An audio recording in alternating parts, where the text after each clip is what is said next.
بنی اسرائیل کے ایک عابد شخص نے دیکھا کہ بنی اسرائیل کے کچھ لوگ ایک درخت کی پوجا کرتے ہیں۔ اسے یہ دیکھ کر بے حد افسوس ہوا۔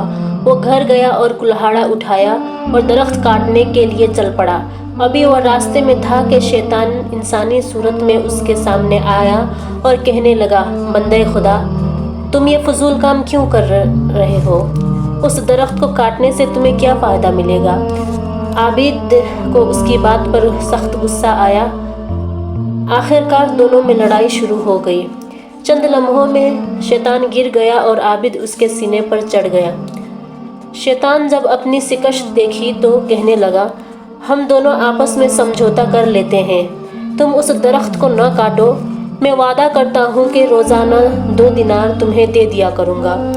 وہ دینار روزانہ تمہیں تمہارے سراہنے کے نیچے مل جائیں گے، اس سے تم اپنی ضروریات پوری کرنا اور غریبوں کی مدد بھی کرنا۔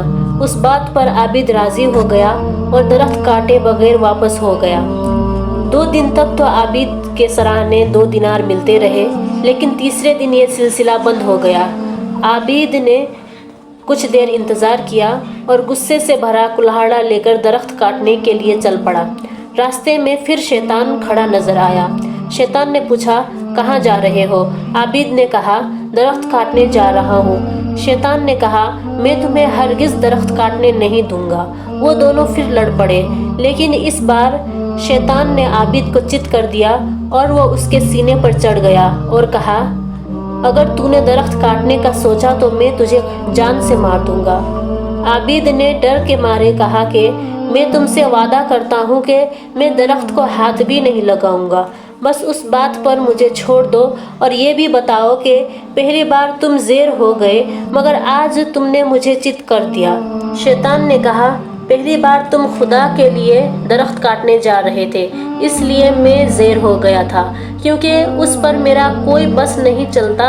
جو خلوص سے اللہ کے لیے عمل کرتے ہیں، جن کا ہر کام صرف اللہ کے لیے ہوتا ہے، جو صرف اللہ کے لیے نکلتے ہیں، جن کا ہر کام اللہ کے رضا کے لیے ہوتا ہے۔ اس مرتبہ تم اللہ کے لیے نہیں، تمہارا غصہ اس لیے تھا کہ تمہیں دینار ملنا بند ہو گئے تھے، اس لیے تم ہار گئے اور میں جیت گیا، کیونکہ تمہارا کام اللہ کے لیے نہیں تھا بلکہ دنیاوی تھا، اپنے لیے تھا، پیسوں کے لیے تھا۔ دوستوں، جنگ کا میدان تھا۔ حضرت علی رضی اللہ تعالیٰ عنہ ایک کافر سے جنگ کر رہے تھے۔ آپ رضی اللہ تعالیٰ عنہ نے اس کو گرا دیا اور اس کے سینے پر چڑھ گئے۔ جیسے ہی آپ رضی اللہ تعالیٰ عنہ تلوار چلانے والے تھے، اس کافر نے گستاخی کی اور آپ کے چہرے مبارک پر تھوک دیا۔ آپ رضی اللہ تعالیٰ عنہ نے فوراً اس کو چھوڑ دیا اور کہا، جا، میں نے تجھے معاف کر دیا۔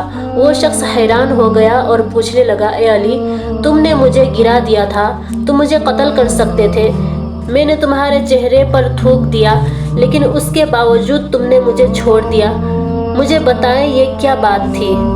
حضرت علی نے جواب دیا، میں تمہیں جب قتل کرنے لگا تھا تو صرف اللہ کے لیے، کیونکہ میری تلوار صرف اللہ کے لیے اٹھتی ہے، میں جہاد صرف اللہ کے لیے کرتا ہوں، لیکن جب تم نے میرے چہرے پر تھوکا تو مجھے غصہ آ گیا، اور اگر اب میں تمہیں قتل کر دیتا تو یہ اللہ کے لیے نہ ہوتا بلکہ میرا ذاتی ہوتا، میں غصے سے قتل کر دیتا، اس لیے میں نے تم کو چھوڑ دیا۔